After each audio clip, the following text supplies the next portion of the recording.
अगला क्या है, internet security exchange association and की मैनेजमेंट प्रोटोकॉल। तो ये मैंने बताया था किसके लिए यूज़ किया जाता है, की को मैनेजमेंट करने के लिए यूज़ किया जाता है।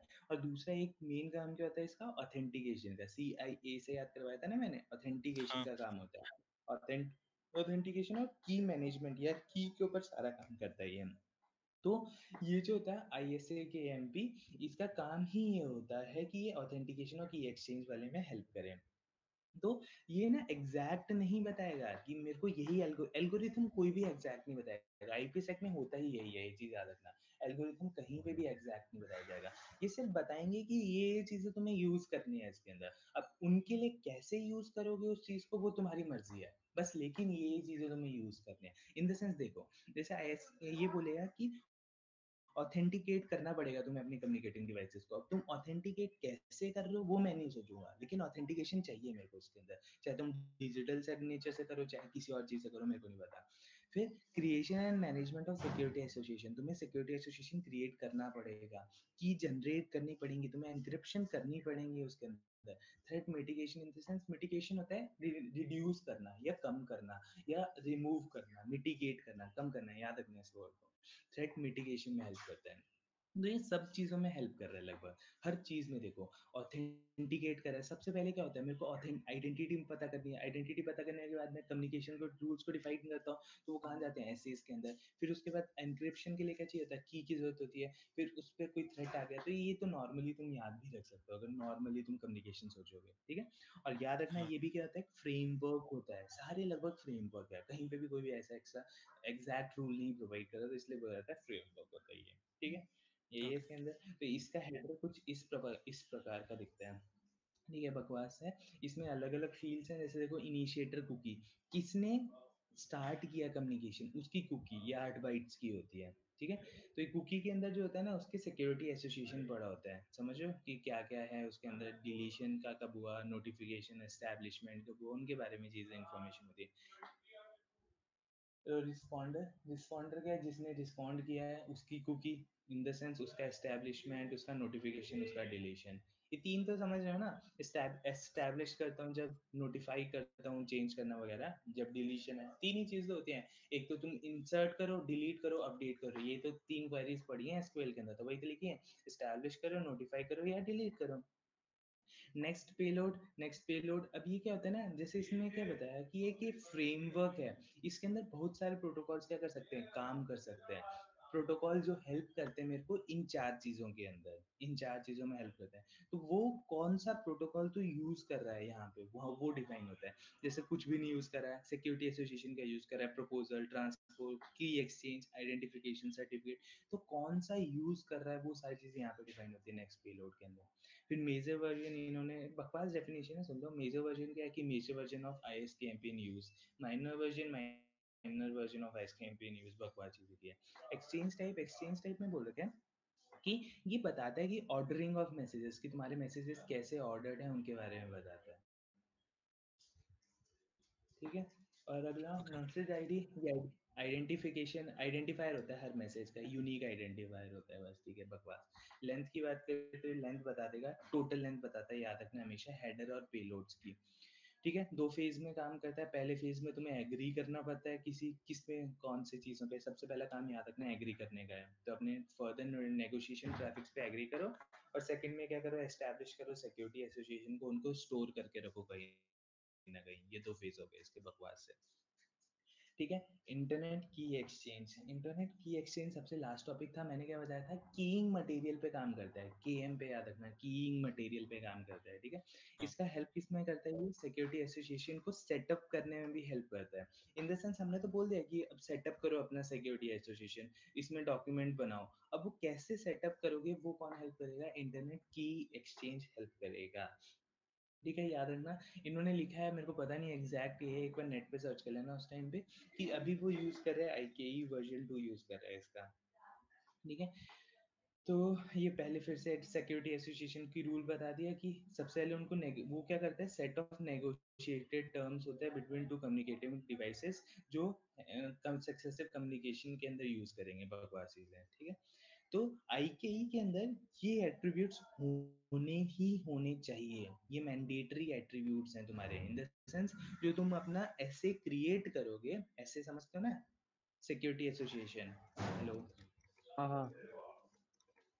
सिक्योरिटी एसोसिएशन, तो उसके अंदर ये चार चीजें होनी ही होनी चाहिए। एन्क्रिप्शन एल्गोरिथम होना चाहिए, हैशिंग एल्गोरिथम होना चाहिए, ऑथेंटिकेशन मेथड होना चाहिए, information of water group over to do Diffie Hellman, ये चीज याद रखना, इसके अंदर क्या यूज किया जाता है, डिफी हेल्पन यूज किया जाता है, एक्सचेंज, ठीक है। All these attributes are mandatory and must be negotiated between the communicated entities.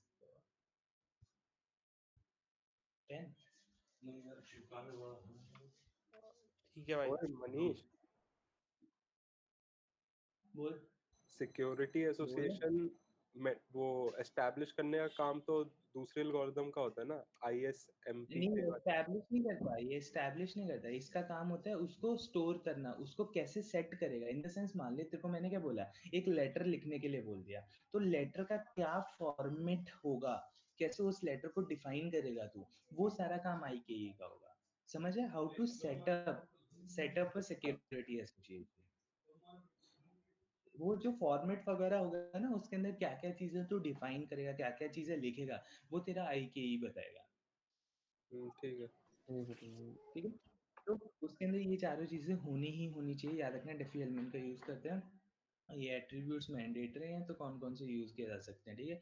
Encryption algorithm, blowfish याद है ना, सिमेट्रिक वाला होता है, मैंने बताया था 2 वर्ड से डिवाइडेड होता है, तो इसलिए इसको सिमेट्रिक में याद रखना, एसिमेट्रिक नहीं बोलते, ठीक है। कास्ट, RC5, AES, DS वगैरह सारी चीजें, MD5, शार, टाइगर, प्रीशेड की, ये सारी चीजें अलग अलग टाइप के, ठीक है। अब तो दो फेज, ये भी दो फेज में काम करता है, ये ऊपर वाला भी दो फेज में ही काम करता है, लगभग सारे दो फेज में काम करते हैं, बस जो तुम्हारा IPsec एक होता है वो शायद 5 फेज में काम करता है, ठीक है, वो याद रख लेना, ठीक है।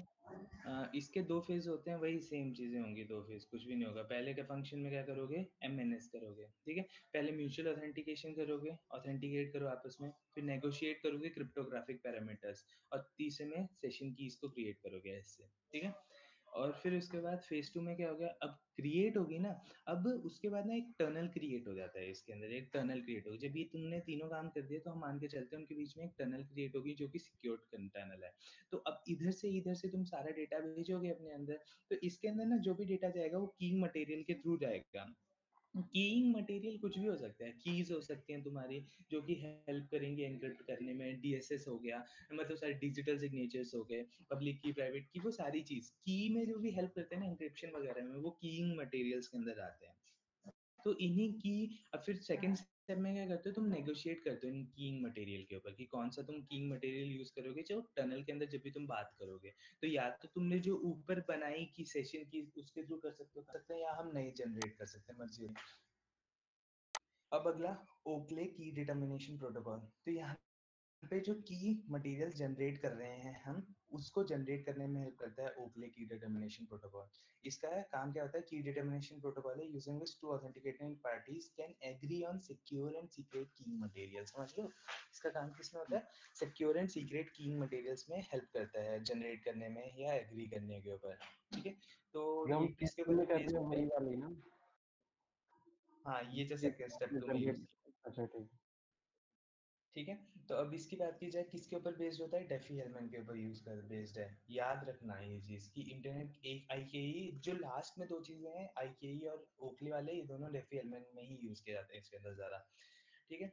तो वही चीजें इसमें बता दिया मैंने तुम्हें, बकवास चीजें हैं, ठीक है। 3 कंपोनेंट्स होते हैं इसके, एक कुकी एक्सचेंज, एक डेफी हेलमैन की एक्सचेंज, एक ऑथेंटिकेशन, बकवास CDA, ठीक है। हाँ, इन्होंने बता रखा है कि अभी IPsec जो है वो IKE वर्जन 2 का यूज कर रहा है, इनके बारे में कुछ नहीं बताया, इन्होंने बोला IKE 1 जो था वो यूज करता था OKE और SKEME प्रोटोकॉल का, याद रखना IKE 1 में यूज किया जाता था ओकले वाला, लेकिन IKE 2 के बारे में कुछ नहीं बता रखा, ठीक है। अब अगला आ गया VPN, VPN आ गया, ठीक है। VPN मैंने बताया था वर्चुअल प्राइवेट नेटवर्क होता है, जो कि क्या काम करता है, याद है तुम्हें, एक फिगर देखी थी हमने, फिगर में दो बंदे आपस में कम्युनिकेट कर रहे थे, तो जब हमें की भेजनी थी तो हमने VPN का यूज किया था, थर्ड पार्टी का यूज किया था।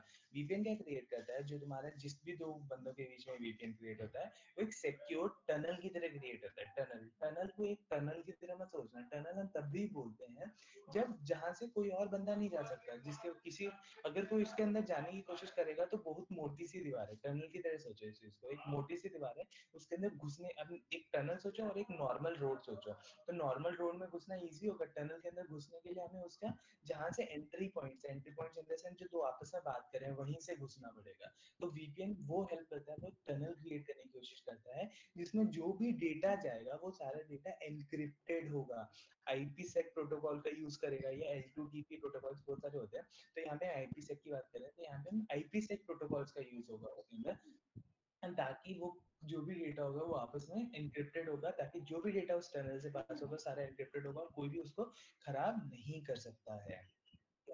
ओके ठीक है, तो वही है, तो वीपीएन यूजुअली, ये तो की के लिए बता दिया मैंने, लेकिन जो यूजुअल जो काम होता है ना उसका, वो यूजुअल इसलिए काम होता है कि अगर जैसे देखो कोई सर्वर है हमारे पास और वो सर्वर में ऐसा डेटा पड़ा है जो तुम चाहते हो कि कोई और उसको एक्सेस ना करे, जैसे मान लो तुम कंपनी के अंदर काम कर रहे हो, तो कंपनी के अंदर ऐसा डेटा पड़ा हुआ है, अब ऐसा डेटा होता ही है जो सिर्फ तुम चाहते हो उस कंपनी के जो एम्प्लॉयज है वही उसको एक्सेस कर सके, कोई और उसको एक्सेस ना कर सके, तो वहां पे हम किसका क्रिएट कर सकते हैं, वीपीएन का क्रिएशन कर सकते हैं। अब वीपीएन का क्रिएशन कैसे हेल्प करेगा कि कोई भी बंदा जिसको इससे कनेक्शन चाहिए होगा, सर्वर से एक्सेस डेटा चाहिए होगा, वो पहले वीपीएन से कनेक्ट करेगा, वीपीएन से जैसे कनेक्ट कर लेगा तो अब वो डेटा क्या हो जाएगा, एनक्रिप्टेड हो जाएगा, और वो उस प्राइवेट जो नॉन एक्सेसिबल डेटा था उसको क्या कर पाएगा, एक्सेस कर पाएगा, सॉरी। ठीक है, तो ये वही सेटअप करते हैं इंटरनल और प्राइवेट नेटवर्क को ऐसे रिसोर्सेज के लिए which are not accessible from the public network. ठीक है, क्योंकि वो can not risk exposing its internal resources over the public network. ठीक है, तो वीपीएन काम क्या करता है, वो सबसे पहले एस्टैब्लिश करता है, टनल को एस्टैब्लिश करता है, एक सिक्योर चैनल को एस्टैब्लिश करता है बिटवीन कम्युनिकेटिंग पार्टीज, और फिर उसके बाद वो फैसिलिटेट कर सकते हैं सिक्योर कनेक्शन को, बहुत चीज है। तो वीपीएन कुछ नहीं, एक डेटा नेटवर्क है जो एनेबल करता है दो पार्टीज को कम्युनिकेट करने में, हेल्प करने में, सिक्योरली कम्युनिकेट कर सके एक दूसरे के ऊपर। ठीक है, और by creating a private connection और टनल बिटवीन देम। ठीक है, तो तुम्हारा भी डेटा जाएगा वो सारा कैसा होगा, एनक्रिप्टेड होगा, बकवास चीज है। टाइप्स ऑफ वीपीएन दो तरह के वीपीएन होते हैं, रिमोट एक्सेस और site to site. Remote access होता है, मान लो यहाँ पे कंपनी है और यहाँ पे एक यूजर है जो कहीं पे भी पड़ा है, ये ठीक है, वो इसको एक्सेस करने के लिए रिमोट यूजर उस सर्विस को एक्सेस करने की कोशिश करता है, तो वो जाएगा तुम्हारा रिमोट एक्सेस हो जाएगा। Site to site in the sense company की दो ब्रांचेस है, उनका अपना अपना प्राइवेट नेटवर्क है, अब वो दोनों एक दूसरे को एक्सेस करना चाहते हैं, तो वो जाएगा साइट टू साइट। तो इंट्रानेट बेस्ड और एक्स्ट्रानेट बेस्ड, तो अगर दो सेम कंपनी की दोनों ब्रांचेस उसकी उसी कंपनी के और वो दोनों आपस में कम्युनिकेट कर रहे हैं, तो बस इंट्रानेट हो जाएगी। इन द सेंस इंट्रानेट मतलब मेरे ही कोई दोस्त है वो मेरे से बात करना चाहता है, एक्स्ट्रानेट कोई और, जो अगर जैसे होते हैं ना कि हर कंपनी के वो होते हैं पार्टनर्स होते हैं, अगर वो पार्टनर्स उनको एक्सेस करना चाहते हैं तो वो एक्स्ट्रानेट बेस्ड होता है। समझ आ गया इतना सा? हाँ ठीक है, मैंने बता ही दिया था अच्छे को। हाँ, ठीक है, रिमोट एक्सेस किसके लिए यूज किया जाता है, यूजर्स के लिए, साइट टू साइट साइट्स के लिए, ब्रांचेस वगैरह के लिए। टनल किसके बीच में, यूजर और प्राइवेट नेटवर्क के बीच में, दो और मोर प्राइवेट नेटवर्क, मैंने बताया था दोनों ब्रांचेस अपना प्राइवेट नेटवर्क यूज करें, फिर उन दोनों के बीच में कम्युनिकेशन हो रही है। वीपीएन क्लाइंट हर यूजर के लिए चाहिए था, इसमें कोई क्लाइंट की जरूरत नहीं होती, इनको डायरेक्टली हम एक्सेस कर सकते हैं एक दूसरे से।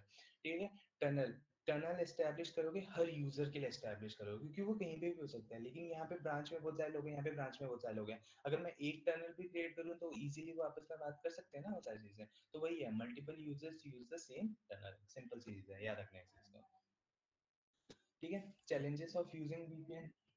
मनीष मनीष चैलेंजेस की बात की तो चैलेंजेस क्या क्या हो सकते हैं इसके अंदर, पहले इंटरऑपरेबिलिटी, कोई जैसे हम किसी किसी के बीच में हम कनेक्ट करने की कोशिश कर रहे हैं, अब वो कोई कुछ यूज कर सकता है, कोई किसी चीज को यूज कर सकता है, ऑपरेटिंग सिस्टम के बेसिस पे सोच लो, वीपीएन सब पे काम कर सके, मतलब मैक पे भी काम करे, विंडोज पे भी काम करे, सब पे काम करे। इंस्टॉलेशन, हमें वीपीएन क्लाइंट्स को इंस्टॉल करने की जरूरत पड़ती है, गेटवेज को इंस्टॉल करने की जरूरत पड़ती है, याद रखना गेटवेज सिर्फ साइट टू साइट वीपीएन में यूज करती है। ठीक है, site to site VPN requires installing managing several VPN gateways, और किसी के ऊपर जरूरत नहीं पड़ेगी। ठीक है, क्लाइंट सिक्योरिटी, ऑब्वियसली मैं तुम्हें बताया था टनल में घुसने के लिए कहाँ से घुस सकता है दूसरा, जहाँ से वो उसके एंट्री पॉइंट एंट्रिंग पॉइंट है, एंट्री कौन से होंगे तुम्हारे जो आपस में बात कर रहे हैं, तो अगर तू क्लाइंट को वो कर जाएगा, हैक कर जाएगा, तो इजीली तो अपने रिसोर्सेज को एक्सेस करके कर सकता है, खराब कर सकता है, तो वो चीज हो जाएगी क्लाइंट सिक्योरिटी। तो हमें क्लाइंट को भी सिक्योर रखना पड़ेगा, अगर क्लाइंट की सिक्योरिटी कॉम्प्रोमाइज हुई तो उसकी वजह से तुम्हारा प्राइवेट नेटवर्क इन्फेक्ट हो सकता है, ये लिखा है इन्होंने। फिर अगला request strong authentication require strong authentication में क्या है कि हमें जब भी देख क्लाइंट सिक्योरिटी मेन है ना, तो हमें पता होना चाहिए ना जो क्लाइंट है वो एक्चुअल क्लाइंट है कि नहीं है। तो उसके लिए हम क्या कर सकते हैं, ऑथेंटिकेशन अच्छा कर सकते हैं। ऑथेंटिकेशन में क्या यूज कर सकें, टू फैक्टर ऑथेंटिकेशन का यूज कर लें। टू फैक्टर ऑथेंटिकेशन तो हमें पता ही है क्या होती है। वेब सिक्योरिटी पहले वर्ल्ड वाइड वेब पता होना चाहिए। वो कुछ नहीं, वेब है जिसमें बहुत सारे वेब सर्वर्स है जहाँ पे अलग अलग वेबसाइट्स रन कर रही है। जैसे गूगल का सर्वर हो गया, फेसबुक का सर्वर हो गया, तो अलग अलग साइट्स रन कर रही है। डेटा है जहाँ से तुम डेटा एक्सेस कर रहे हो, जैसे गूगल से डेटा एक्सेस कर रहे हो, तो वो बेसिकली क्या है, एक सर्वर है जो हमें डेटा प्रोवाइड कर रहा है। तो अब उसको भी तो सिक्योरिटी चाहिए, तो वही होती है वेब सिक्योरिटी। तो वेब सिक्योरिटी में वही सारी चीजें, तुम जैसे बैंकिंग का कर रहे हो, बैंकिंग का भी एक सर्वर है। तुम चाहते हो कि जो भी मैं यहाँ पे लिखूं कोई बंदा उसको देख ना ले, मेरा कोई पासवर्ड चुरा ना ले, ऐसा तो नहीं चाहते कि कोई फेसबुक का पासवर्ड ले ले तुम्हारा। तो वहां पे वेब सिक्योरिटी आती है। तो वहां पे तुम चाहते हो जहाँ पे भी वेब के अंदर अगर तुम सिक्योरिटी चाहते हो तो वेब सिक्योरिटी आती है। तो वेब सिक्योरिटी जो हमें कौन कौन प्रोवाइड करता है, दो बंदे प्रोवाइड करते हैं, याद रखना। Secure software layer SSL and TLS, transport layer security. मालस्कर तो पूछ रहा था, तो अब यहाँ पे आएगा एसएसएल के बारे में ही है पूरा। ठीक है, ध्यान से सुनना, एसएसएल इंपॉर्टेंट चीज है।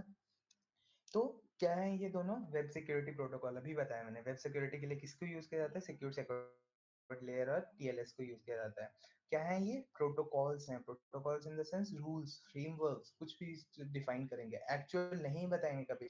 एल्गोरिथम तुम कोई भी यूज कर सकते हो, ये चीज होता है। मतलब बस बताएंगे मेरे को इसमें क्या क्या करना है। जैसे इन द सेंस मैं बताऊं, जैसे एएच का यूज कर रहा था, एएच में इंक्रिप्शन नहीं हो रहा था, तो इंक्रिप्शन के लिए हम देख नहीं रहे थे, लेकिन ऑथेंटिकेशन हो रहा था। तो ऑथेंटिकेशन में तुम्हें वो बस बोलेगा कि मेरे को इसमें ऑथेंटिकेशन करना ही करना है। अब कैसे करोगे तुम, वो तुम्हारी मर्जी होती है। तो ये मतलब होता है इन सब का। तो ये सारे प्रोटोकॉल्स हैं। तो एसएसएल भी एक क्रिप्टोग्राफिक प्रोटोकॉल होता है जो डिफाइन क्या हेल्प करता है, कम्युनिकेशन को हेल्प करता है। जैसे मैंने अभी बैंकिंग वाले से एग्जांपल से याद रखना है इसमें, कि बैंकिंग वाले एग्जांपल में क्या है कि हम जो भी कम्युनिकेशन कर रहे हैं, इन जो भी पासवर्ड और यूजर नेम भेज रहे हैं, वो कोई और बंदा ना देख सके। तो कम्युनिकेशन को प्रोटेक्ट कर रहे हो एसएसएल के अंदर। अब कैसे करोगे, क्रिप्टोग्राफी। क्रिप्टोग्राफी हमने स्टार्टिंग से देखी, जो एन्क्रिप्शन डिक्रिप्शन में क्या करती है, हेल्प करती है। समझ आ रहा है कि नहीं आ रहा? हाँ। किसी को भी हाँ भाई। दिक्कत है तो बोल देना मेरे को। हाँ, तो ये बता दिया मैंने, क्रिप्टोग्राफिक प्रोटोकॉल से प्रोटेक्ट करते हैं कम्युनिकेशन। ठीक है, एसएसएल कम मतलब ये नया वाला है, नहीं पुराना वाला है, और इससे ज्यादा सिक्योर टीएलएस है, याद रखना। More secure protocol is always TLS, transport, क्योंकि एसपीक्यूआरएस की एस के बाद क्या आता है, टी आता है। तो यही वही था, एसएसएल 1.0 अनपब्लिश्ड, 2.0 1995 में आया, खत्म हो गया। अब टीएलएस 1.3 है, जो कि अभी तक करंटली गुड है बोला जाता है। ठीक है, गोल्स एसएसएल क्या है, क्रिप्टोग्राफिक सिक्योरिटी, उनके बीच में सिक्योर कम्युनिकेशन हेल्प कर सके, इंटरऑपरेबिलिटी, कोई भी उसको चला सके, एक्सटेंसिबिलिटी मतलब कोई भी फ्रेमवर्क्स, क्योंकि ये तो एल्गोरिथम को डिफाइन नहीं करता ना, तो कोई भी एल्गोरिथम को यूज कर सको, कोई भी मेथड्स को यूज कर सको, ताकि हम प्रोटोकॉल को बिना चेंज किए इन सबको यूज कर सके। एफिशिएंसी, एफिशिएंट होना चाहिए, ये नहीं कि स्लो हो जाए तुम्हारा इसकी वजह से, तो ऑब्वियसली कोई इसको प्रेफर नहीं करेगा। Overview of SSL protocol. हाँ, ये जो एसएसएल लेयर होता है, एसएसएल होता है ना, ये एक लेयर्स में काम करता है। इन द सेंस लेयर्स, मान लो कि कोई भी तुम्हारे पास डेटा आ गया ना इसके पास, अभी डेटा को ना अलग अलग लेयर्स में तोड़ेगा। इन द सेंस लेयर्स में तोड़ने का मतलब समझो, जैसे देखो कि इसके पास ना, जैसे फिगर है कहाँ पे, हाँ ये रही। तो ये क्या करेगा, ये इसकी लेयर्स है, पहली लेयर, ये दूसरी लेयर, ये तीसरी लेयर, ये चौथी लेयर, ये पांचवी लेयर। तो ये एसएसएल अलग अलग लेयर्स पे काम करता है। तो कैसे काम करता है, ये इसके पास जो भी डेटा आता है ना, इसको फ्रेगमेंट्स में तोड़ता है। याद रखना, किस में ब्रेक करता है, फ्रेगमेंट्स के अंदर ब्रेक करता है।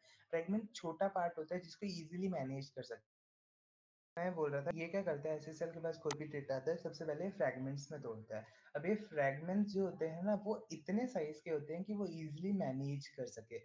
कुछ भी रैंडम साइज होता है, ऐसा कोई फिक्स साइज नहीं होता।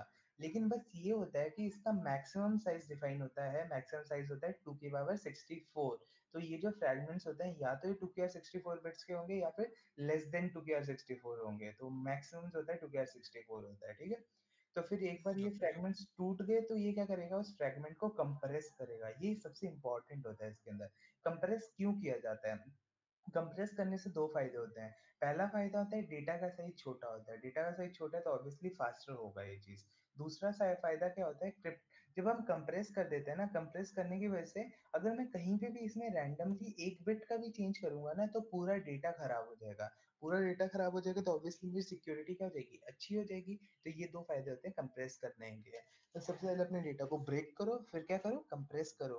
कंप्रेस करने के बाद हम इस डेटा का क्या निकालते हैं, मैक निकालते हैं, जिसको हम यहाँ पे अटैच कर देते हैं। मैक निकालने के बाद हम क्या कर देते हैं, उस डेटा को एनक्रिप्ट कर देते हैं, और एनक्रिप्ट करने के बाद उस डेटा को क्या कर देते हैं, भेज देते हैं लास्ट लेयर पे। इतना समझ आया ये चीज? हाँ हाँ हाँ हाँ, तो वही लिखा है कि इसमें अलग अलग लेयर पे काम करता है। हर लेयर पे क्या करते हो तुम, पहले अपने मैसेज को तोड़ते हो मैनेजेबल ब्लॉक्स में, और उसके बाद डेटा को कंप्रेस करते हो, और फिर मैक अप्लाई करते हो, और उसके बाद एनक्रिप्ट करते हो, फिर अपने डेटा को भेज देते हो। ठीक है, और वहां पे जब वो रिसीव करोगे तो जस्ट इसका अपोजिट काम होगा। फिर हाँ, तो अब क्या होता है ना, इसके अंदर दो तरह की स्टेट्स होती हैं, सेशन स्टेट्स और कनेक्शन स्टेट्स। इनके बारे में बता नहीं लिखा है, होता क्या है। अच्छा, इनको स्टेट्स बोल रहे हैं इनको, चल ठीक है। तो ये स्टेट्स याद कर लेना, वैसे मेरे को लग नहीं रहा इस पे क्वेश्चन, मेरे को कम ही लग रहे हैं, लेकिन बता देता हूँ। सेशन स्टेट, सबसे पहले दो तरह के स्टेट्स हैं याद रखना एसएसएल के अंदर। एक होगी तुम्हारी सेशन स्टेट होगी, एक होगी कनेक्शन स्टेट होगी। सेशन स्टेट होगी तो जो सेशन में मेंटेन करने में हेल्प करेगा, इन द सेंस सेशन समझते हो ना, जैसे सेशन की आईडी होगी, सेशन के पैरामीटर्स हो गए कुछ। फिर जैसे सेशन हम एस्टैब्लिश किया तो सबसे पहले हम सारे जो भी हमने ऑथेंटिकेशन ऐसे जो वो हो गया उसका सिक्योरिटी एसोसिएशन, वो सारी चीज आ जाएंगी तुम्हारी सेशन स्टेट्स के अंदर आ जाएंगी। तो जैसे देखो कि इसके अंदर क्या आ जाएगी कि अगर सेशन स्टेट अगर स्टेटफुल है, दो तरह के होते हैं, एक स्टेटफुल और स्टेटलेस। ये तो याद है तुम्हें, स्टेटफुल और स्टेटलेस वाले। हाँ वो अगर हाँ स्टेटफुल कौन से होते थे, अगर वो बार बार मतलब एक ही जैसे रिक्वेस्ट भेजता जाए, सेम बंदा बार बार एक बात करता जाए, और उसकी इन्फॉर्मेशन अगर तुम स्टोर करके रखो, तो वो तुम्हारा क्या हो जाता, स्टेटफुल हो जाता था। स्टेटलेस, अगर तुम उसकी इन्फॉर्मेशन स्टोर करके ना रखो तो वो स्टेटलेस हो जाता है। तो वही चीज है, स्टेटफुल बोला है जो पैरामीटर्स एक बार नेगोशिएट कर दिए, उन्हीं को तुम बार बार यूज करो जब तक तुम्हारा सेशन टर्मिनेट नहीं हो जाता, तभी तुम अपने एसएसएल इस स्टेटफुल कहोगे। समझ आया, स्टेटफुल कि एक बार तुमने उसको इस्टेब्लिश कर दिया ऐसे इसको, अब तुम उसको यूज करोगे जब तक तुम्हारा सेशन खत्म नहीं हो जाता, तब तक यूज करोगे तो बोलोगे उसको स्टेटफुल। अगर उसको बार बार इस्टेब्लिश करना पड़ रहा है हर हैंडशेक में, तो उसको क्या कहा जाएगा, स्टेटलेस कहा जाता है। ठीक है, तो सेशन स्टेट मैंने बोला उसके अंदर वेरिएबल्स वगैरह होंगे, सेशन से रिलेटेड जो भी वेरिएबल्स होंगे, तो कौन कौन से वेरिएबल होंगे, सेशन का आइडेंटिफायर, एक आईडी होगी जो बताएगी ये कौन सा सेशन चल रहा है। ठीक है, फिर उसके बाद पीयर सर्टिफिकेट, तो उसमें ऐसे की बात करेंगे अब यहाँ पे। तो पीयर का सर्टिफिकेट, ये X.509 पता है क्या होता है? नहीं इक्लिप्टिक वाला होता है ना कुछ, क्या होता है? वो इक्लिप्टिक वाला होता है जोर कुछ। से बोल, आवाज नहीं आ रही तेरी अर्जुन। अबे वो इक्लिप्टिक क्रिप्टोग्राफी होती है ना। नहीं, डिजिटल सर्टिफिकेट्स होता है अच्छा X.509। क्या है यार, मैंने उस टाइम बताया था तुम्हें, दिखाता मेरे को एक मिनट। अच्छा हाँ उसके नाम, टॉपिक के नाम में ही लिखा हुआ है। मैंने उस टाइम बोला था इस चीज को याद रखना, X.509 इज डिजिटल सर्टिफिकेट्स। रुको, अभी मेरे को वो ढूंढना पड़ेगा। तो अगर तुम्हें बोल दिया X.509 क्या होता है, वो क्या चीज डिफाइन करता है, तो वो डिजिटल सर्टिफिकेट्स को डिफाइन करता है। अब ये आ गए ना हम यहाँ पे। हाँ कहाँ पे है? अरे यार मेरे को एक तो मिलता है, बहुत कम है वो। डिजिटल सर्टिफिकेट्स बाद में होंगे ना, एमएस के अंदर, शाह के बाद MD5 लगभग इसके लास्ट में बाद। था। हाँ, लास्ट में होना चाहिए उसका। ये रहा ना digital signature certificates, digital signatures नहीं, डिजिटल सर्टिफिकेट्स का है। अरे डिजिटल सर्टिफिकेट दिखा दो मेरा भाई। ये देखो X.509, सेरेब्रोस की ये ना देख सेरेब्रोस ये की। डिफाइन करता है तुम्हारे डिजिटल सर्टिफिकेट्स को। X.509 ऑथेंटिकेशन सर्विस तो डिजिटल सर्टिफिकेट को डिफाइन करता है। इस चीज को याद रखा करो, ऐसी चीजों को। हेडिंग्स तो एटलीस्ट दिमाग में जानी चाहिए यार तुम्हारी, जब तुम बुक्स को देखते हो।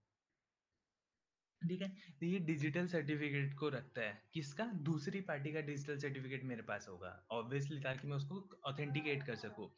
तो याद रखना, डिजिटल सर्टिफिकेट यूज किस लिए किए जाते हैं, ऑथेंटिकेशन के लिए यूज किए जाते थे। इतना तो पता होगा कि नहीं पता? हाँ हाँ हाँ ठीक है, कंप्रेशन मेथड्स मैंने बताया था कि यहाँ पे कंप्रेस तो कर ही रहे हैं, तो अगर हमें कंप्रेशन मेथड्स तो पता ही होने चाहिए ना, अगर कंप्रेस कर रहे हो, कंप्रेस करने में हेल्प कर सको। अगर नहीं पता होंगे तो डीकंप्रेस कैसे करोगे? साइफर स्पेसिफिकेशन कौन कौन सी तुम उसके अंदर एनक्रिप्शन एल्गोरिथम्स यूज करोगे, ES यूज करो या SHA वगैरह यूज करो। मास्टर सीक्रेट, ये एक 45 बाइट सीक्रेट की होती है जो क्लाइंट और सर्वर के बीच में शेयर्ड होती है। इसका काम हो सकता है किसी भी चीज के लिए, सीक्रेट की के जरिए यूज कर सकते हो इस चीज को। इज रिज्यूमेबल ये होता है एक बूलियन फ्लैग की तरह काम करता है। ये बताता है जो तुम्हारी सेशन आईडी है, ये वाली सेशन आईडी, इससे तुम एक और सेशन क्रिएट कर सकते हो कि नहीं क्रिएट कर सकते, कि तुम्हें अगली बार नई सेशन आईडी की जरूरत पड़ेगी। ठीक है, ये तो तुम्हारे हो गए सेशन स्टेट। अब हो गया कनेक्शन स्टेट की बात की जाए तो कनेक्शन स्टेट में कौन कौन सी फील्ड्स होती हैं, ये वाली होती है सर्वर एंड क्लाइंट रैंडम। ये कुछ नहीं, ये बाइट सीक्वेंस होती है जो कनेक्शन एस्टैब्लिश करने में हेल्प करती है, बस इतना ही होता है। रैंडमली कुछ भी हो सकता है। सर्वर राइट मैक सीक्रेट, ये वो की होती है जिससे तुम मैक को क्रिएट करते हो एट सर्वर साइड। ठीक है, क्लाइंट राइट माया मैक सीक्रेट, ये की होती है जिससे तुम मैक हेल्प क्रिएट करने में हेल्प करता है एट क्लाइंट साइड।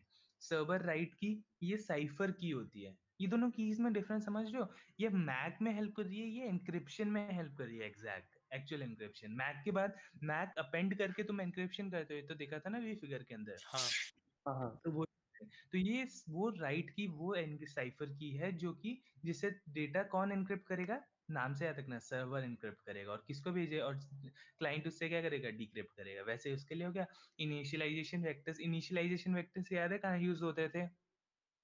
हाँ वो कुछ cipher block cipher ciphers block chaining, cipher block chaining में यस जहाँ पे इनिशियली होते थे, इनिशियल वेक्टर यूज किया जाता था ताकि हम वो कर सके, चेनिंग कर सके उसके अंदर।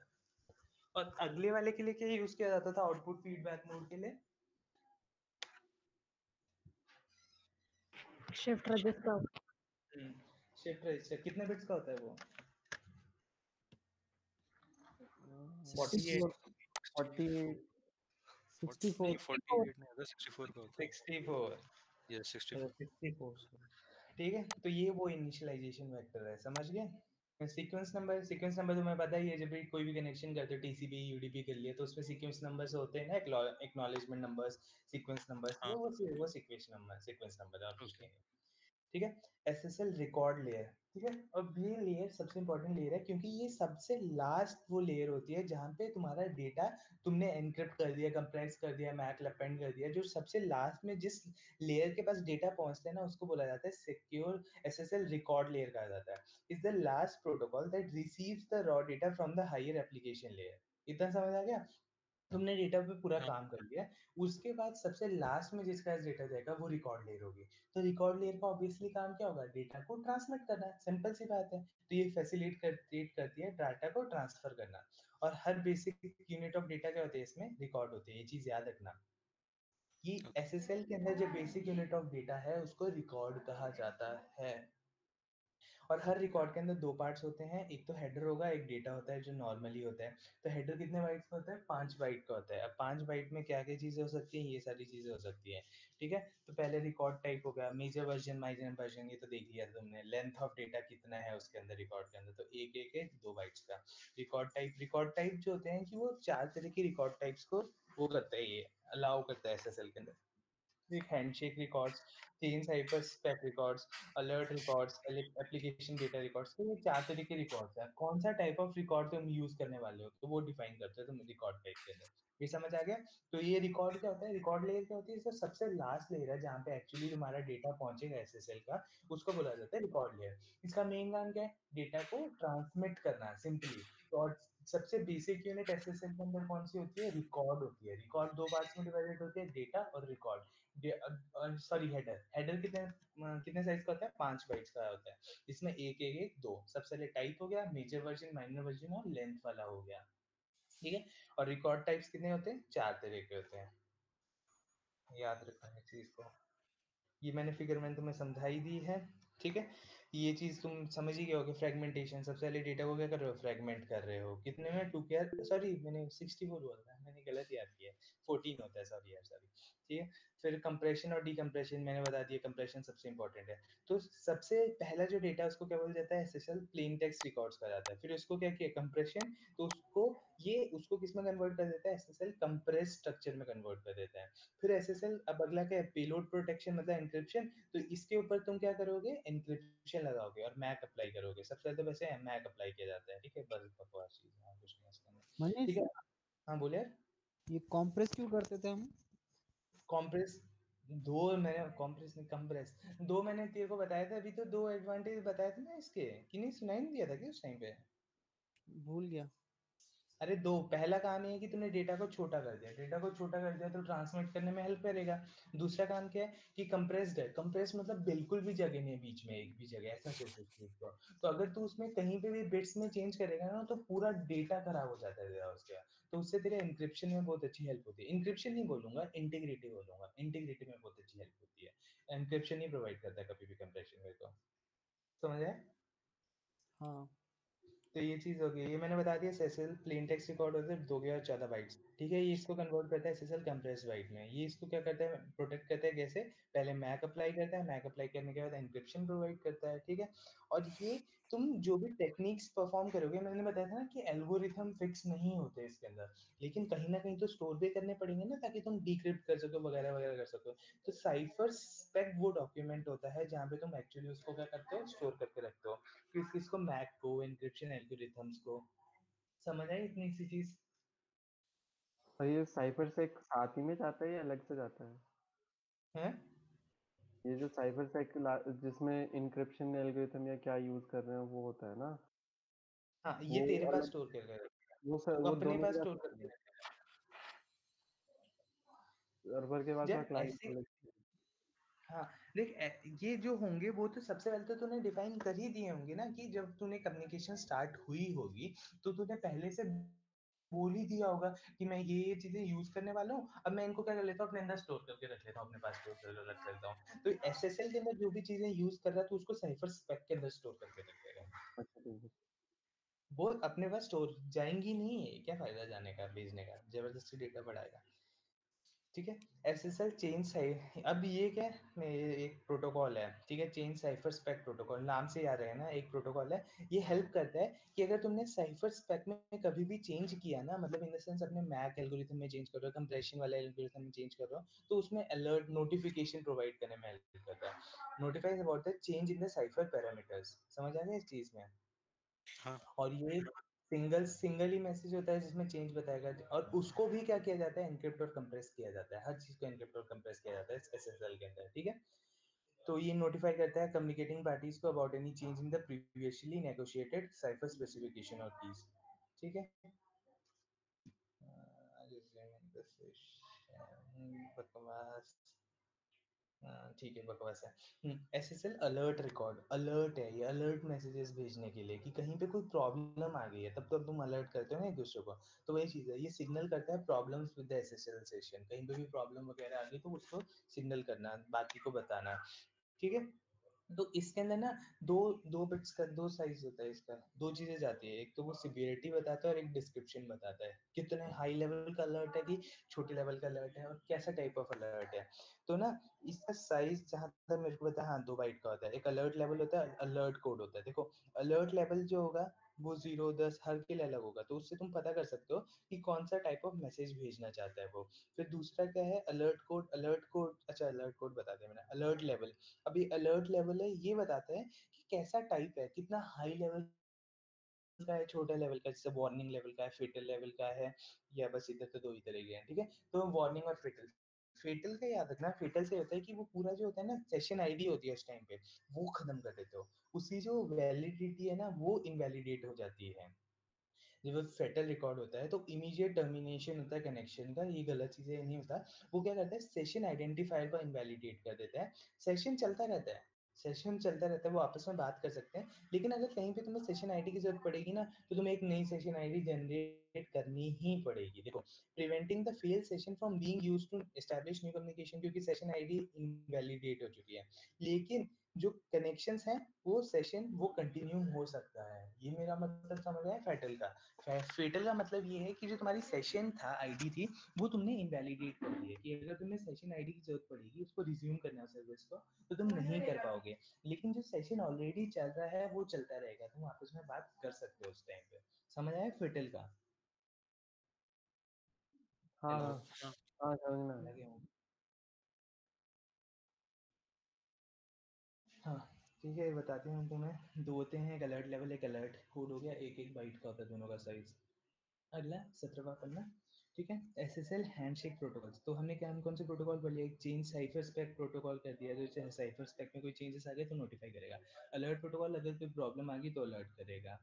अब अगला हम कौन सा वर्ड है, हैंडशेक प्रोटोकॉल्स होता है। ये हैंडशेक के टाइम पे यूज किया जाएगा। हैंडशेक समझते हो ना, हैंडशेक कब किया जाता है, जब सबसे पहले तुम उस बंदे से मिलते हो तब हैंडशेक करते हो, ठीक है। तो तब तुम बोलोगे कि अब इंग्लिश में बात करनी है, हिंदी में बात करनी है। तो ये हेल्प करता है क्रिप्टोग्राफिक पैरामीटर्स को डिसाइड करने में, ठीक है। तो cryptographic parameters of the session state are produced by the SSL handshake protocol. समझ आई ये चीज? हाँ हाँ हेलो, ठीक है। तो वो एग्री करते हैं किसी सर्टेन पैरामीटर्स के ऊपर। कौन कौन से पैरामीटर्स के, ये सारी चीज़ें होती हैं उसमें हैं। इसके याद रखना कितने होते हैं, इसका हैंडशेक कितने चीज़ों पे काम करता है, प्रोसेस कितने होते हैं, 4 प्रोसेस होते हैं उसके अंदर। सबसे पहले प्रोटोकॉल वर्जन पे एग्री करेंगे, फिर क्रिप्टोग्राफिक एल्गोरिथम सेलेक्ट करेंगे, फिर ऑथेंटिकेट करना चाहें तो कर सकते हैं, फिर लास्ट में पब्लिक की एन्क्रिप्शन का यूज़ करेंगे ताकि सीक्रेट कीज को क्या कर सके, जनरेट कर सके। समझ आ गया, 4 चीज़ें होती हैं। तो ये इसका एक्चुअल डायग्राम है कि कैसे वो आपस में बात करते हैं। तो इनके बारे में देखते हैं। तो इनके बारे में बात की जाए, एक मिनट गाड़ी गाड़ी जान दो, हाँ ठीक है चलिए। तो सबसे पहले क्लाइंट जिसको भी आपस में बात करनी होगी ना, जैसे मान लो क्लाइंट को बात करनी है, सर्वर को बात करनी है, तो सबसे पहले क्या भेजता है वो, क्लाइंट हेलो भेजता है। क्लाइंट हेलो या फिर सर्वर हेलो क्या है, जिसको भी एक दूसरे से बात करनी है या किसी के हेलो के रिस्पॉन्स में भेजा गया जो रिस्पॉन्स होता है उसको क्लाइंट हेलो कहा जाता है या सर्वर हेलो कहा जाता है। मान लो इसको बात करनी है, क्या भेजेगा, क्लाइंट हेलो। तो अब इसके पास कोई हेलो आया तो ये इसको वैलिडेट करेगा और सर्वर हेलो भेजेगा। तो हेलो क्या है, अगर बात करना चाहते हो या कोई और तुमसे बात करना चाहते हो तो तुम जो मैसेज भेजते हो उसको हेलो मैसेजेस कहा जाता है। तो क्लाइंट हेलो हो सकता है, सर्वर हेलो भी हो सकता है। इसके अंदर क्या क्या भेज सकते हो, protocol version, session ID, cipher suite, compression methods, जो भी चीज़ें चाहिए वो सारी चीज़ें तुम पैरामीटर्स के फॉर्मेट में भेज सकते हो, ठीक है। हाँ तो सबसे पहले तुम्हारे जाते हैं हेलो मैसेजेस जाते हैं, याद रखना, ठीक है। हेलो मैसेज जाने के बाद अब तुम वैलिडेट करना चाहोगे ना कि तुम जिससे बात कर रहे हो उससे सही बात कर रहे हो, अच्छा बंदा है, वो बंदा ऑथेंटिकेटेड है कि नहीं। जैसे बैंकिंग के एग्जांपल लेते थे। बैंकिंग में तुम डायरेक्टली कहीं पे भी नहीं डालते, तुम पहले देखते हो कि यहाँ पे ग्रीन टिक आ रहा है कि नहीं आ रहा है, वो देखते हो ना, ग्रीन वाला लॉक आ रहा है कि नहीं आ रहा। अगर ग्रीन वाला हाँ लॉक नहीं आ रहा तो तुम बैंकिंग नहीं करोगे। तो वो चीज़ होती है। तो वो कैसे ग्रीन वाला लॉक आता है, तो सर्वर तुम्हें पहले अपना क्या भेजता है, सर्टिफिकेट भेजता है। सर्वर सर्टिफिकेट भेजता है। सर्टिफिकेट तो पता है ना कौन सा वाला, X.509 वाला सर्टिफिकेट भेजता है, मतलब इन द सेंस डिजिटल सर्टिफिकेट भेजता है, जो जिससे तुम क्या करते हो, उसको सर्वर को ऑथेंटिकेट करते हो, सर्वर को देखते हो कि सर्वर सही है कि नहीं। एक बार ऑथेंटिकेट हो गया, फिर उसके बाद क्या हो जाएगा, सर्वर का हेलो डन, उसने अपना सब चीज़ भेज दी, उसका तो काम खत्म हो गया। फिर वो क्या करेगा, क्लाइंट रिस्पॉन्स भेजेगा, ठीक है मैंने तेरे को वैलिडेट कर लिया, अब मैं तेरे को अपना अपना ये जनरेट करता है 48 बाइट मास्टर की, याद है मास्टर की होती थी 48 बाइट की, जो कि कहीं पे भी हाँ तुम यूज़ करना चाहो तो कर सकते हो, तो वो भेजता है उसके अंदर, ठीक है। लेकिन क्या होता है ना, अब इसको 48 बाइट मास्टर की, ये तो इंपॉर्टेंट है, इसको अगर तुम ऐसे भेज दोगे तो कोई भी यूज कर सकता है, तो पंगा हो जाएगा ना। तो ये क्या करता है, यहाँ पे जो सर्टिफिकेट से इसको इसकी पब्लिक की तो मिली ही होगी, ये तो पता है ना तुम्हें, सर्टिफिकेट में पब्लिक की होती है उस बंदे की। हाँ सर्टिफिकेट को एनक्रिप्ट किससे करते थे, अब तो पता होगा। ये पब्लिक से ना। प्राइवेट की से।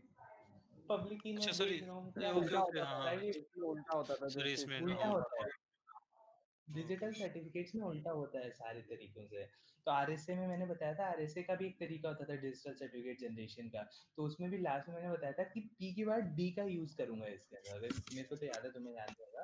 तो उसमें याद रखना, सर्टिफिकेट जब क्रिएट करूंगा तो प्राइवेट की का यूज किया जाता है। नॉर्मल अगर मैं एन्क्रिप्शन वगैरह यूज करता हूँ तो मैं पब्लिक की का यूज करता हूँ, ये डिफरेंस होता है दोनों में। लेकिन जो पब्लिक की होती है वो सर्टिफिकेट के अंदर भेजी जाती है। तो वहां से मेरे पास पब्लिक की आ गई सर्वर की। अब ये जो मास्टर की जनरेट की, इसको क्या करेगा, एनक्रिप्ट करेगा उसकी पब्लिक की के साथ और उसको भेजेगा ताकि उसको यूज ना कर सके। अब दोनों फिनिश हो गए, फिनिश होने के बाद तुम आपस में क्या कर लेंगे, बात कर लेंगे और डिटेक्ट कर लेंगे, ट्रांसफर कर लेंगे।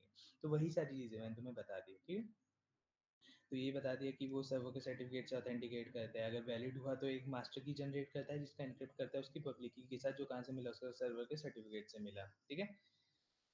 फिर ये टीएलएस आ गया। टीएलएस क्या था, मोर सिक्योर्ड था, जो कि 1999 में दिया गया था। मोर सिक्योर्ड होता है, मोर एफिशिएंट होता है, सिक्योर होता है, तभी अच्छा है, ठीक है। किसका यूज करेगा, इलेक्ट्रिकल वाले का यूज करता है, कर्बी-रोज का यूज करता है। मैंने बताया था इलेक्ट्रिकल का क्या फायदा होता था, छोटी की साइज से भी बड़ी सी की साइज को क्या कर सकता है, अच्छा होता था आरएसए। जैसे एक एग्जांपल था, अगर तुम्हें अभी तो याद हो, जी मैंने 2 बार बोला है, 160 वाले बिट्स की के साइज का भी वो इक्विवेलेंट होता है 10 24 24 बिट के साइज की हम्म, की के, हाँ इतना याद है? ये मैंने 2 बार बोला है हाँ पॉडकास्ट में, हाँ मेरे को याद लग है गया याद था। है। हाँ हाँ हाँ याद है वो। ठीक है, तो टीएलएस जो है वो बैकवर्ड कंपैटिबिलिटी में भी हेल्प करता है, क्योंकि अब सारी तो एसएसएल एकदम से शिफ्ट नहीं कर सकती ना, तो इसलिए टीएलएस को क्या बनाया गया था, बैकवर्ड कंपैटिबल बनाया गया था, ताकि वो एसएसएल के साथ भी क्या कर सके, काम कर सके। बस इतना ही है इसमें टीएलएस के बारे में। ठीक है, बस याद रखना, ये याद रखना, कर्बीरोस यूज़ करते हैं, याद रखना, मोर सिक्योर्ड होता है, 1999 में आया था, बैकवर्ड कंपैटिबिलिटी होती है, इंटरऑपरेबल होना ही चाहिए क्योंकि एसएसएल भी था। अगला एचटीटीपीएस आ गया। एचटीटीपीएस की बात करें तो पता ही है, एचटीटीपी पता है ना तुम्हें यार? एचटीटीपी इसमें सबसे पहले हाँ एचटीटीपी की डेफिनेशन दे हाँ रखी है, जो एप्लीकेशन प्रोटोकॉल होता है जो हेल्प करता है ट्रांसमिट करने में डेटा को, जो डिस्ट्रीब्यूटेड और कनेक्टेड सिस्टम में पड़ा हुआ है। तो एचटीटीपीएस क्या है, सिक्योर वर्जन है किसका, एचटीटीपी का। एस का मतलब ही सिक्योर होता है, तो ये सारे जो भी कम्युनिकेशन तुम यूज करोगे वो सारे कैसे होंगे, एनक्रिप्टेड फॉर्मेट में पड़ा होगा। ठीक है, तो अरे कहाँ पहुंच गए, सॉरी। कैसा होगा, एनक्रिप्टेड। तो जब भी तुम एचटीटीपी के साथ या तो टीएलएस का यूज कर लो या एसएसएल का यूज कर लो, वो क्या बन जाता है, एचटीटीपीएस बन जाता है। बस इतनी सी चीज है। एचटीटीपी के साथ तुमने टीएलएस यूज कर लिया या एसएसएल यूज कर लिया, दैट इज एचटीटीपीएस। ठीक है। बस हाँ इसको ठीक है रटने के लिए मत याद करना यार, ये यूनिट अच्छी है क्योंकि ये रियल लाइफ से काम आती है, तो इसलिए इसको रटने के लिए, आप कहीं पे इंटरव्यू होगा तुम्हारा, वहाँ पे तुमसे पूछ सकते हैं। एचटीटीपीएस तो बहुत कॉमन चीज़ है, तो तुम्हें ऐसी चीज़ें पता होनी चाहिए। एसएसएल बहुत इंपॉर्टेंट चीज़ है, रटने के लिए इस चीज़ को मत याद रखो। ठीक है, तो एचटीटीपी और एचटीटीपीएस में डिफरेंस देखो। एचटीटीपी में क्या, इनसिक्योर चैनल यूज कर रहे हो, लेकिन इसमें एसएसएल और टीएलएस का क्या ही बनाते हैं, टनल बनाते हैं ना, अभी तक हमने देखा था, एनक्रिप्शन करते हैं, तो हाँ टनल हाँ बन गया, तो ये टनल की फॉर्मेट में जाएगा, तो ऑब्वियसली मोर सिक्योर होगा। ठीक है, अभी डिफरेंस देख लेते हैं। एचटीटीपी में डेटा जाएगा किस फॉर्मेट में, प्लेन टेक्स्ट में, इसमें साइफर टेक्स्ट में।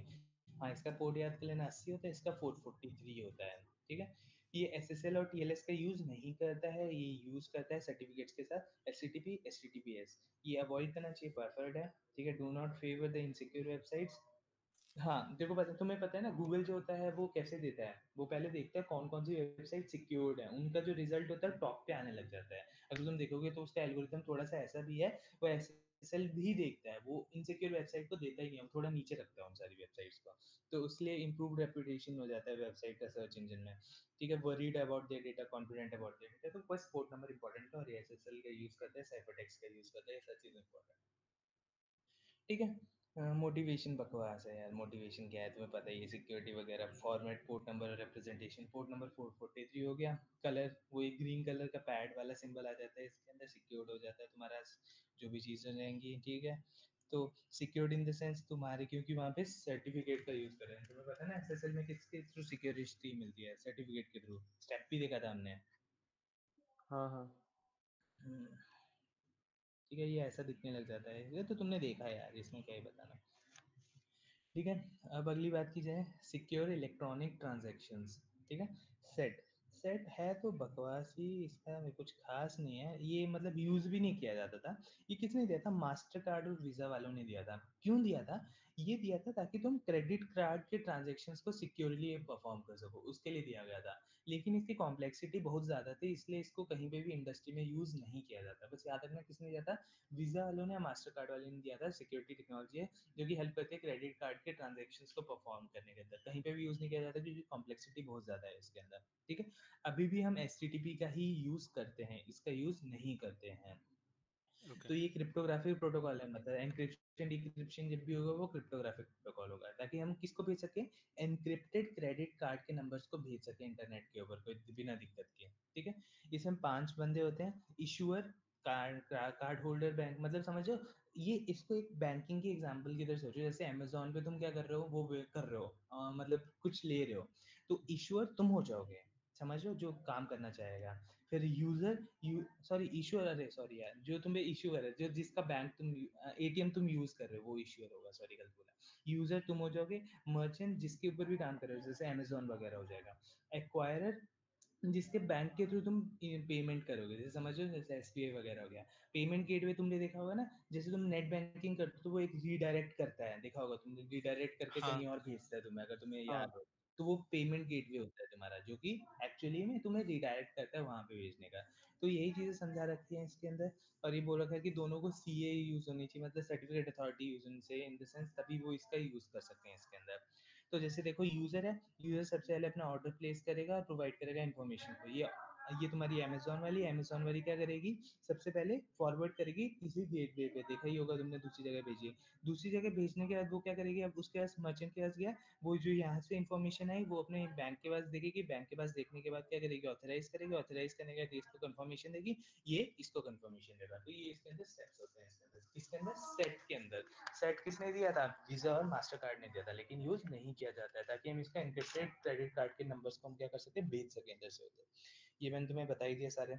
ईमेल सिक्योरिटी है, ईमेल तो अब बहुत ही ज़्यादा यूज़ होने लग गए हैं, तो वो उसकी सिक्योरिटी भी हमें क्या करनी पड़ेगी, देखनी पड़ेगी। वेब सिक्योरिटी के लिए कौन-कौन से यूज़ किए जाते हैं?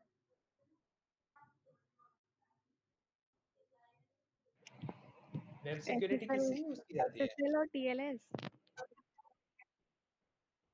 हाँ, एसएसएल और टीएलएस के लिए यूज़ की जाती है। क्या कर रहे हो, सो रहे हो क्या बाकी? संदेश तू भी सो रहा है क्या? नहीं अरे मैं ना मुझे बाहर तो था। मेरे को उम्मीद नहीं है। नहीं मैं बाहर था, अभी आया हूँ। तू तू हमेशा उसी टाइम बाहर कैसे जाता है, ये बता मेरे को। जब मैं कुछ अरे पूछने आता हूँ तभी तू बाहर कहाँ नहीं चल जाता भाई, है?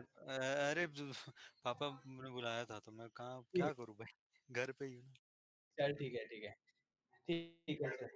ठीक है चलो, ठीक है। ईमेल सिक्योरिटी, अब ईमेल सिक्योरिटी की बात करें तो ईमेल को कैसे सिक्योर किया जाता है, पीजीपी के थ्रू। ठीक है, पीजीपी अगर तुम्हें दिख जाए तो ईमेल सिक्योरिटी होता है। और एक और है माइन, माइन याद है?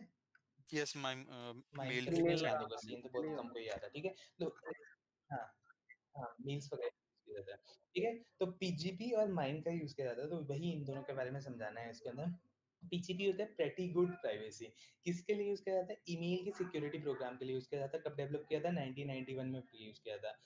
क्या यूज़ करता है, पब्लिक की क्रिप्टोग्राफी। ठीक है, प्राइवेट, अच्छा इसको याद कैसे करोगे, मैं तो पीआर से याद कर लूँगा। पीआर से प्राइवेट बनता है, नहीं प्राइवेट नहीं यूज़ कर रहा, पब्लिक यूज़ कर रहा है, ऐसे याद कर लेना, जैसे भी तुम्हें लगे, मेरे को तो ऐसे याद रहेगा। ठीक है, पब्लिक की क्रिप्टोग्राफी का यूज़ करते हैं, ये इंपॉर्टेंट पॉइंट से एमसीक्यू में पूछा जा सकता है। वेब ऑफ ट्रस्ट, तो हाँ, अब क्या होता है कि जैसे हम कोई भी अभी हम काम कर रहे हैं, तो हम कैसे काम कर रहे हैं कि नॉर्मली नॉर्मली जब मैं बैंकिंग का काम कर रहा हूँ, तो मैं पहले देख रहा हूँ कि ये वेबसाइट वेरिफाइड है कि नहीं। अब वेबसाइट को वेरिफाइड कैसे चेक कर रहा हूँ, मैं देख रहा हूँ कि ये किसी वेरिफाइड सीए ने इसको वेरीफाई किया है कि नहीं। तो मेरा मेन जो ट्रस्ट है वो किसके ऊपर है, सीए के ऊपर है, कि ये मेरा सीए जो है ये वेरीफाइड है, तो इसकी वजह से इसने इस वेबसाइट को वेरीफाई बोला है, तो मतलब ये वेबसाइट भी क्या होगी, वेरीफाइड होगी। तो एक्चुअली में ऐसे काम हो रहा है। तो यूजर किसको ट्रस्ट कर रहा है, रेप्यूटेड सीए को ट्रस्ट कर रहा है। अगर सीए नहीं है तो कोई रिलेशनशिप एस्टैब्लिश नहीं होगी, तो कम्युनिकेशन भी एस्टैब्लिश नहीं होगी। लेकिन पीजीपी ऐसे काम नहीं करता है। पीजीपी का काम करने का तरीका ऐसा होता है कि मान लो ये सारे यूजर, ये जो स्ट्रॉन्ग लाइन है, ये दोनों, ये मान लो कि यूजर 1 यूजर 2 को मानता है कि ये अच्छा बंदा है, यूजर 2 यूजर 3 को मानता है अच्छा बंदा है, यूजर 1 यूजर 4 को मानता है अच्छा बंदा है। तो अगर यूजर 3 को यूजर 1 के साथ काम करना होगा, बात करना होगा, तो उसको पता है कि यूजर 2 और यूजर 1 एक दूसरे को मानते अच्छा है, तो वो इसको इसके ट्रस्ट की वजह से इसके साथ काम करना पड़ेगा, काम कर लेगा। इन द सेंस बोलेगा कि यूजर 2 ने बोला कि तू अच्छा बंदा है, इसलिए मैं तेरे साथ काम करने के लिए तैयार हूँ। तो इसमें कोई भी एक सेंट्रलाइज अथॉरिटी नहीं है, ये डिस्ट्रीब्यूटेड फॉर्मेट में पड़ा हुआ है। कोई भी सीए नहीं है, सब एक दूसरे को ट्रस्ट कर रहे हैं। ये एक वेब ऑफ ट्रस्ट क्रिएट हो रहा है, समझ रहे हो, कि बंदे आपस में क्या है, ट्रस्ट कर रहे हैं एक दूसरे के ऊपर। फिर अगर दो बंदों को आपस में ट्रस्ट करना है, तो अगर उनमें डायरेक्ट लिंक है तो वो डायरेक्टली बात कर लेंगे। अगर इनडायरेक्ट लिंक है तब भी बात कर पाएंगे, बोलेंगे कि ये बंदा तेरे को इसको ट्रस्ट करता है, इसलिए मैं इसको ट्रस्ट कर सकता हूँ। समझ आया ये चीज, डिफरेंस हाँ समझ आया, पीजीपी कैसे काम करता है। हाँ ठीक। हाँ तो क्या करते हैं ना ये बंदे, सारे बंदे जिससे भी ट्रस्ट एस्टेब्लिश करना है ना, सबसे पहले क्या करते हैं, अपनी पब्लिक की को क्या कर देते हैं, वो कर देते हैं, पब्लिक कर देते हैं, मतलब इन द सेंस भेज देते हैं इसको। इसको भेज देगा, इसके पास इसकी पब्लिक की होगी, तो इजीली उसको क्या कर सकता है, वेरीफाई कर सकता है। मतलब डिजिटल सर्टिफिकेट्स को भेज सकते हो, जिसको भेजना है, जिससे इसको क्या कर सके, वेरीफाई कर सके। तो वो सारी चीजें होती है, तो वही एक रिंग की। हाँ, और जो अब क्या है ना कि ये जो यूजर 1 है, इसके पास यूजर 2 की भी है, यूजर 4 की भी है, तो कहीं ना कहीं स्टोर करके रखेगा ना, उस फाइल को क्या कहा जाता है, की रिंग कहा जाता है, जो कलेक्शन ऑफ पब्लिक कीज होती है which he has received from other users. ठीक है, इसमें पैरामीटर भी होता है। जैसे क्या होता है, ये पीजीपी है ना, ये बहुत सारी सर्विसेज अलाउ करता है कि तुम ये सर्विसेज का यूज कर सकते हो, तो एक से ज्यादा सर्विसेज का यूज कर सकते हो, लेकिन मर्जी होती है। तुम एक ही सर्विस का यूज मल्टीपल सर्विसेज का यूज करना चाहते हो तो मर्जी अब सर्विसेज देखिए कि इसके अंदर एक या एक से ज्यादा सर्विसेज का यूज कर सकते हैं एक टाइम पे मर्जी होती है कितनी सर्विसेज का यूज करो कौन कौन सी सर्विसेज होती हैं 4 तरह की सर्विसेज होती हैं इनके बारे में पढ़ना है सबसे पहले एनक्रिप्शन एनक्रिप्शन जानते हो तुम तो सबसे पहले सर्वर सेंटर क्या करता है एक मैसेज क्रिएट करता है ठीक है फिर वो हाँ ये देखना ये बहुत इंपॉर्टेंट सी चीज़ है अलग सी चीज़ है सेंडर एक मैसेज जनरेट करेगा और दूसरा एक और चीज़ जनरेट करेगा वो होता है एक सिमेट्रिक की को जनरेट करता है रैंडम सिमेट्रिक की ये सेंडर ही जनरेट करता है फिर ये क्या करेगा इन दोनों को एनक्रिप्ट करेगा किससे रिसीवर की पब्लिक की से एनक्रिप्ट करेगा किससे दोनों को रिसीवर रिसीवर की पब्लिक की से एनक्रिप्ट करेगा ओके फिर फिर यहाँ पे क्या आएगा एक एनक्रिप्टेड मैसेज आएगा और एनक्रिप्टेड सिमेट्रिक की होगा इसको वो सेंडर के पास भेजेगा ये चीज समझ आई सेंडर एक मैसेज जनरेट करता है और एक रैंडम सिमेट्रिक की जनरेट करता है सॉरी सॉरी एक चीज गलत बोली मैंने हाँ मैंने गलत बोली मैं सुनो फिर से सेंडर एक मैसेज जनरेट कर रहा है और एक सिमेट्रिक की जनरेट कर रहा है इस सिमेट्रिक की से वो इस मैसेज को एनक्रिप्ट कर रहा है इस सिमेट्रिक की से इस मैसेज को एनक्रिप्ट कर रहा है जो कि ये दे रहा है और इस सिमेट्रिक की को पब्लिक की से उसकी पब्लिक की से एनक्रिप्ट कर रहा है और इसको भेज रहा है यहाँ पे फिर वो रिसीवर अपनी पब्लिक की से अपनी प्राइवेट की से इसको डिक्रिप्ट कर रहा है और इस ये मिल गई इसको की इसको मिलने के बाद ये मैसेज को क्या कर पा रहा है डिक्रिप्ट कर पा रहा है समझ आई ये चीज ओके हाँ देखो सिंपल से फिर से एक बार बोल देता हूँ कि सेंडर दो चीज जनरेट करता है एक मैसेज जनरेट करता है एक सिमेट्री की जनरेट करता है अब वो सिमेट्री की को यूज करके मैसेज को एनक्रिप्ट करता है और सिमेट्री की को उसकी पब्लिक की से क्या करता है एनक्रिप्ट करता है और इन दोनों को वो उसके पास भेज देता है और उल्टा काम हो जाता है ये होता है एनक्रिप्शन के अंदर पीजीपी के एनक्रिप्शन के अंदर फिर डिजिटल सर्टिफिकेट सिग्नेचर्स वो तुम्हें पता ही है यार डिजिटल सिग्नेचर्स क्या होते हैं हैश कोड होते हैं मैसेज डाइजेस्ट एल्गोरिथम के थ्रू यूज कर सकते हो पब्लिक की सिग्नेचर एल्गोरिथम के थ्रू यूज कर सकते हो देखा ही है हमने कंप्रेशन देखा ही है क्यों चाहिए होता है कंप्रेशन की स्लाइटली ऑल्टर करेंगे तो भी हो जाएगा ठीक है रेडिक्स 64 कन्वर्जन हाँ ये चीज याद रखना पीजीपी बैकएंड में या फिर अगर मैं बहुत ही हाई लेयर पे लेवल पे बात करूं मतलब अंदर घुस के तो जो भी कोई भी मैसेज होता है ना वो ऑक्टेट स्ट्रीम की फॉर्मेट में डेटा को स्टोर करता है चाहे वो तुम्हारी की होगी चाहे तुम्हारी वो मैसेज होगी कंप्रेशन एल्गोरिथम होगी कुछ भी चीज होगी वो उसको ऑक्टेट स्ट्रीम के फॉर्मेट में स्टोर करके रखता है ये चीज याद रखना लेकिन कभी कभी कोई ऐसी क्या बोलते हैं कोई ऐसी मशीन्स होती हैं जो कि एस्काई में डेटा को स्टोर करके रखती है एस्काई तो समझ रहे हो मतलब वो 7 तक ही हाँ नंबर इसके अलाउ वाले करती है जैसे जैसे ठीक है तो बस वो 7 बिट्स को ही अलाउ करती है जैसे ये क्या कर रही है 8 बिट्स की फॉर्मेट में स्टोर कर रही है लेकिन कोई कोई मशीन्स होती हैं वो सिर्फ 7 बिट्स की फॉर्मेट में स्टोर करके रखती है एस्काई की फॉर्मेट में स्टोर करके रखती है तो R64 कन्वर्जन क्या करता है इस ऑक्टेट स्ट्रीम को 7 बिट के अंदर कन्वर्ट करता है देखो मैं दिखाता हूँ ठीक है देखो converting the 8-bit octet stream to a stream of printable ASCII character और 7 bits is called as radix 64 encoding इतना से याद रखना है बाकी मैंने तुम्हें समझा दिया कि पीजीपी का अंडरलाइन नेटिव रिप्रेजेंटेशन क्या होता है आलस होता है कोई मशीन ऐसी होती हैं सब system only permit the use of blocks constant bits तो और वही है उसको कन्वर्ट करना पड़ेगा कन्वर्ट करने के लिए किसका यूज करता है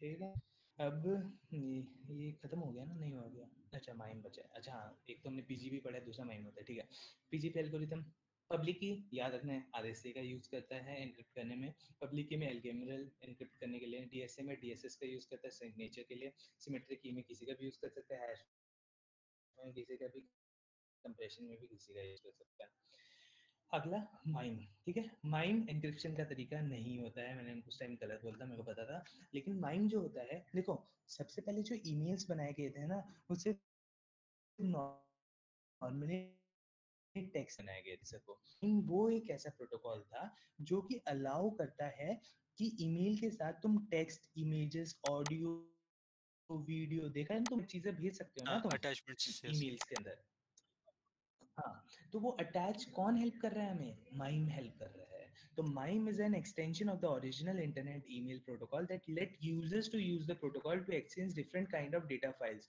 audio video image via email समझ आया तो पहले नॉर्मली ईमेल से टेक्स्ट भेजना अलाउ करता था लेकिन माइम ने हमें क्या हेल्प कर दिया कि हम अटैचमेंट्स भी भेज सकें उसके साथ डेटा ऑडियो वीडियो ठीक है तो इसका फुल फॉर्म करता है multipurpose internet mail protocol extensions ठीक है अब माइम में कोई सिक्योरिटी नहीं थी जैसे आईपी लेयर में कोई सिक्योरिटी नहीं थी तो उसके लिए आईपी सेक आया था तो माइम में भी कोई सिक्योरिटी नहीं थी तो माइम के अंदर क्या आया एस माइम आया एस माइम क्या होता है secure multipurpose internet mail extension होता है जो कि हेल्प करता है सिक्योर करने में किसको माइम के ईमेल्स को क्या यूज़ किया जाता है इसमें? पब्लिक की क्रिप्टोग्राफी ही यूज़ की जाती है, सर्टिफिकेट्स का यूज़ किया जाता है, ठीक है? कहाँ पे यूज़ की थी? एक और जगह पे पब्लिक की क्रिप्टोग्राफी यूज़ की गई थी, अभी मैंने याद करने का तरीका भी देखा था। पीजीपी में हाँ, ऊपर ही यस था। बीजेपी। तो हाँ, हाँ। ईमेल वाले में याद रख लेना।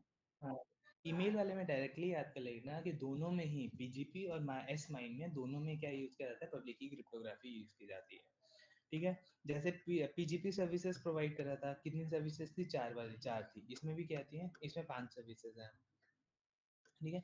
तो 5 सर्विसेज के बारे में बताया कि इन्होंने? अच्छा बताया नहीं बताया इन्होंने, नहीं बताया, ठीक है? तो अब यहाँ पे एल्गोरिथम कौन-कौन से, जैसे एल्गोरिथम मैंने बताया था कुछ भी यूज़ कर सकते हो, तो कोई भी यूज़ किया जा सकते हैं यहाँ पे, जैसे देखो टेबल है हर चीज़। क्रिप्टिक मैसेज सिंटेक्स, ये क्या होता है कि अब ना जैसे ये है कि अलग-अलग चीज़ें यूज़ कर रहे हो तुम, तो ये जो सीएमएस होता है ना, ये बताता है तुम अपना डेटा कैसे भेज रहे हो। क्या तुम सिर्फ हेडर को एन्क्रिप्ट कर रहे हो? क्या तुम दोनों को एन्क्रिप्ट कर रहे हो? क्या तुम क्या बोलते हैं डिजिटल सर्टिफिकेट्स का यूज़ कर रहे हो? क्या तुम उसमें डिजिटल सर्टिफिकेट्स का यूज़ नहीं कर रहे हो? तो वो चीज़ बताती है। तो ये क्या बताती है कि कैसे मैं अपने माइंड को क्रिएट कर रहा हूँ, समझ रहे हो? समझ रहे हो उसके अंदर क्या चीज़ें यूज़ कर रहा हूँ मैं? डिजिटल सर्टिफिकेट्स का यूज़ कर रहा हूँ कि नहीं कर रहा? एन्क्रिप्शन का यूज़ कर रहा हूँ कि नहीं कर रहा? ऑथेंटिकेशन का यूज़ कर रहा हूँ कि नहीं कर रहा? वो कौन डिफाइन करता है मेरा? सीएमएस डिफाइन करता है, क्रिप्टोग्राफिक मैसेज सिंटैक्स। जैसे देखो 4 तरह के होते हैं। एक डेटा कंटेंट टाइप, इसमें क्या करूँगा मैं? डेटा को कंप्रेस करूँगा, एन्क्रिप्ट करूँगा और डिजिटली साइन करूँगा, ठीक है? अगर ऐसा भेजना चाहता हूँ मैं। साइन डेटा कंटेंट टाइप, इसमें सिर्फ मैं डिजिटल सिग्नेचर अप्लाई करूँगा, needs to apply a digital signature to a message, ठीक है? और फिर okay. Enveloped data content type, इसमें मैं एन्क्रिप्शन करूँगा, पूरे मैसेज का एन्क्रिप्शन करूँगा, जिससे मेरे को क्या मिल जाएगी? कॉन्फिडेंशियलिटी मिल जाएगी। ये सबसे स्टार्टिंग में क्या करना है? ट्रांसपोर्ट मोड, उसकी तरह काम करता है ये, ट्रांसपोर्ट मोड की तरह काम करता है। तो दोनों तो जो भी जिस भी बंदे को भेजना होगा, सेंडर का अब ये पब्लिक की वाला है, तो पब्लिक और प्राइवेट दोनों होंगी ना इसके साथ। तो सेंडर के पास पब्लिक की होनी चाहिए और रिसीवर के पास क्या होनी चाहिए? प्राइवेट की होनी चाहिए। और लास्ट में कंप्रेस डेटा, इसमें डेटा जो है तुम्हारा वो कंप्रेस्ड की फॉर्मेट में जाता है, और कंप्रेशन मैंने तुम्हें पहले बताया था, उसकी वजह से ऑथेंटिकेशन, इंटीग्रिटी, नॉन रेपुटेशन, ये सारी चीज़ें नहीं मिलती हैं। बस ये रिड्यूस कर देता है साइज ऑफ द मैसेज को। ठीक है, समझ आया? हाँ। हाँ ठीक। हेलो। हाँ हाँ। अब दोनों के इसमें डिफरेंस देख लेते हैं जल्दी से। पीजीपी और S9, ये पीजीपी किसका यूज़ कर रहा था? वेब ऑफ ट्रस्ट का। ये किसका यूज़ कर रहा है? पब्लिक की इंफ्रास्ट्रक्चर का। इसमें ऑथेंटिकेशन नहीं होती है, इसमें ऑथेंटिकेशन होती है, हम डिजिटल सर्टिफिकेट्स वगैरह का यूज़ करते हैं। यूज़ फॉर टेक्स्ट मैसेज भेज सकते मैसेज। हैं, इसमें हम कुछ भी भेज सकते हैं। ये हम्म, लेस कॉमन है, वाइडली यूज्ड है, एडमिनिस्ट्रेटिव हाई है, क्योंकि इसमें कोई सेंट्रलाइज्ड अथॉरिटी नहीं है। इसमें सेंट्रलाइज्ड अथॉरिटी है तो लो हो जाएगी। कॉस्ट हम्म, इसकी ऑब्वियसली हाई होगी, इसकी लो होगी। कन्वीनियंस इसकी लो है, इसकी हाई है। ठीक है, हम्म। बस इतना ही है इसमें।